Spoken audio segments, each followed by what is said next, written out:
Welcome po uli mga kuya, mga ate, no? Ito na naman po tayo sa Kuya D TV. Let's go. Nakaraang yung dati ko pang sinasabing digital currency. Hindi pa rin talaga ng kasi nga ang Pilipinas huli lagi sa huli lagi sa technology yan. Ang Pilipinas hindi na kayo nasanay. Kung hangga't maaari sumabay tayo sa technology ng mundo. Biruin mo, yung internet natin napakabagal. Internet ng Pilipinas napakabagal. Dumating nga itong Starlink, ang mahal-mahal naman ng kanilang dish. Pero pwede ka sumabay. Kumbaga, kung may pera ka naman na pansabay, sumabay ka. Ang ganda ng Starlink, napakabilis. Walang walang lag yun, walang kung mag-email kayo, tawagin nyo na yung buong barangay, mag-email kayo. Walang lag yan. So, eto, yung mga dati kong content, kahit wala namang pupuntahan, ikot-ikot lang. Ay, nga pala, i-content natin ngayon yung Lugao Avenue ni Bayao. Andito lang siya sa tapat ng yung pinaka bungad ng airport. Itong dulo ng airport. Yan. Dito. Tapos, ayan siya pinapagawa siya ngayon, mini-maintain, kumbaga nire-renovate. Yan, Lugao Avenue, medyo kupas na yung niya yung nasa taas na pero kitang-kita naman yan pag nakabukas. Kita yung signage sa loob kasi siya black and yellow. Tingnan natin yung loob kung ano yung itsura. So sa mga suki nito, ayan, ito ang inyong Lugao Avenue. Pinapaganda. Yan, ginagawa ng Hardiplex para hindi anayin.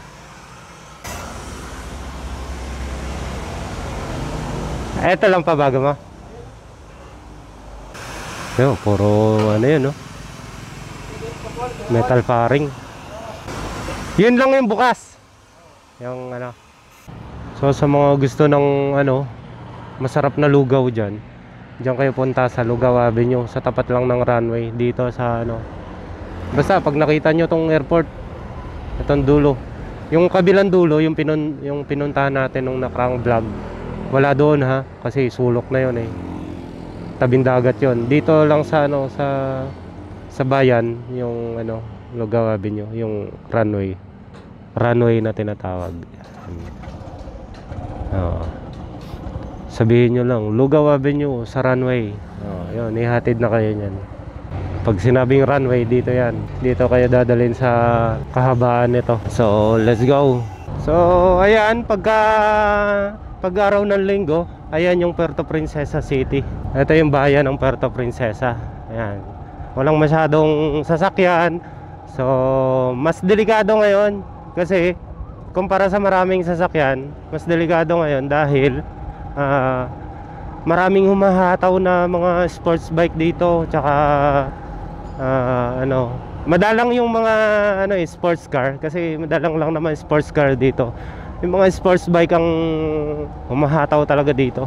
Dumadami na yung mga sports bike dito So yung iba vlogger, yung iba lang talaga bike enthusiast. So tayo tayo, tamang motor lang.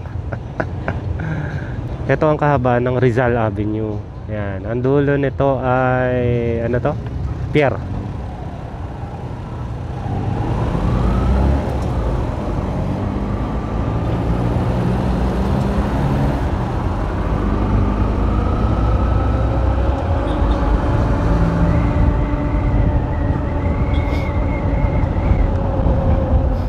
So baka maubusan na rin tayo ng hindi ko alam kung nailipat ko yung vlog natin nung nakaraan.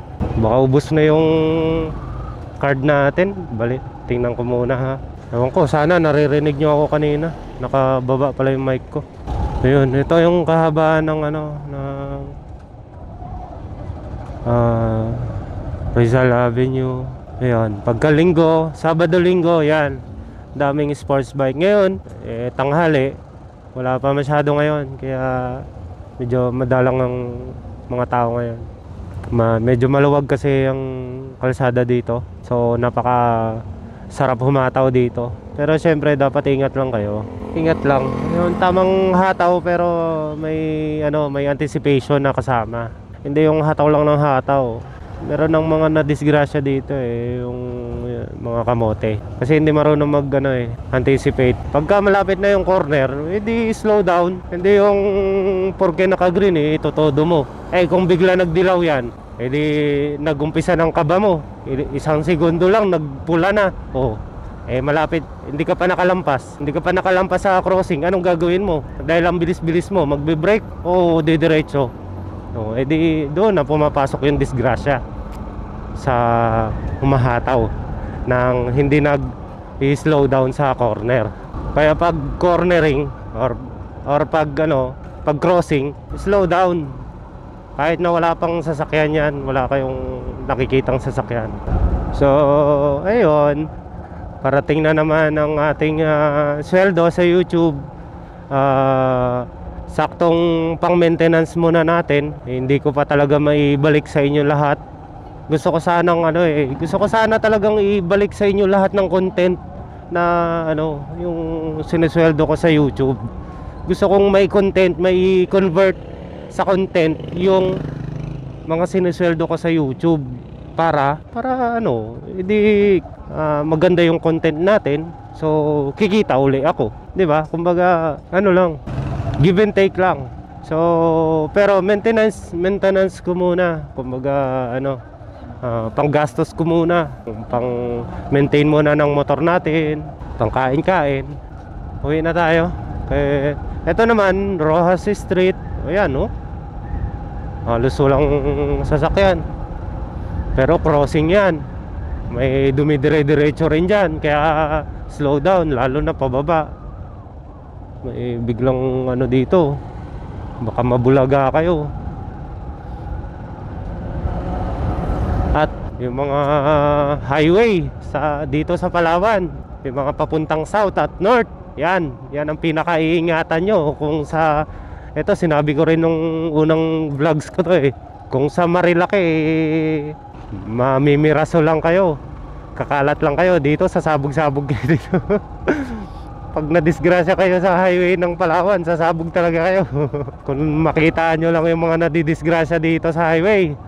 Kaya todo ingat talaga pag nasa kalsada kayo. Lalo na itong kalye na yan. May maraming bumababang truck dyan. Pag yan dinediretsuhan natin at biglang may truck, hindi pa naman basta-basta nagpepreno yung mga yan. Kasi papuntang oil depot yan, dahil mabibigat ang yan, mga dala niyan. At dito sa Puerto, ito lang yung basta ang daming dito, ang daming one way dito. Kaya mag-iingat kayo pagka weekdays, mag-iingat kayo sa one way. Dahil stricto ang mga dito, ang mga enforcer sa one way. Pero lang sa isang one way dito, may maluwag silang one way dito na hindi masyadong Pero yung mga main roads na one way, mag-iingat kayo dito. Pagbago kayo dito o bagong salta, obserba muna kayo sa mga daan dito. Maraming one way dito. Malapit na naman tayo sa dagat nito kasi pahaba lang naman tong Palawan Kung makikita nyo sa mapa, pahaba lang tong Palawan. So napapalibutan talaga ng dagat. Pakita ko sa inyo na dito lang lang tayo, didiretso lang tayo ng konti, dagat na to. Eto. Kaya medyo lumakas na naman yung hangin Malapit na naman tayo sa dagat Ito. Dito lang tayo, sisilip lang tayo dito. Tingnan nyo, makikita nyo. Ayan Ayan Kung kayang i-zoom, ayan, dagat yan. Dagat yan, dulo nyan, yung kulay blue na yun. Parang tabingi yung ko camera ko. Ayan, dagat yan. Wag na nating babain kasi baka hindi tayo makakyat. Yan malatondo yung lugar na yan. Kaya May ano rin dito, may kalye rin dito na ano, na maraming ang nantitrip. Kaya ingat rin kayo pag bagong salta kayo dito. Pag gabi, mag-iingat kayo dito sa street na ito. Papakita ko sa inyo. Papakita ko sa inyo. Yeah, mag-iingat kayo sa ano, kasi maraming ano dito, maraming lasing. Laging maraming lasing sa street na to. Kaya maraming nagbabasag lagi ng bote dito na nagrarayot, na kanya-kanyang trip. May namatay nga nakaraan dito eh. Namatay ba yun? Sinaksak ata na ano, engineer. Ewan ko kung ano yung kwento nila. Bahala sila kung ano yung kwento nila. Basta ano, so puntahan natin, papakita ko sa inyo. Last na ikot natin, iniikot ko lang kayo sa Puerto Princesa. Ngayon, hindi ko naman sinisiraan yung Puerto Princesa. Inaano ko lang kayo, hine-heads up ko lang kayo na para makapag-ingat rin kayo kaagad. Hindi naman kayo ma-turn off sa bayan namin pagka napunta kayo dito at na-disgrasya. So, ayan. Kaya pinapaunahan ko kayo, mag-ingat kayo sa kalsada, mag-ingat kayo sa pupuntahan nyo.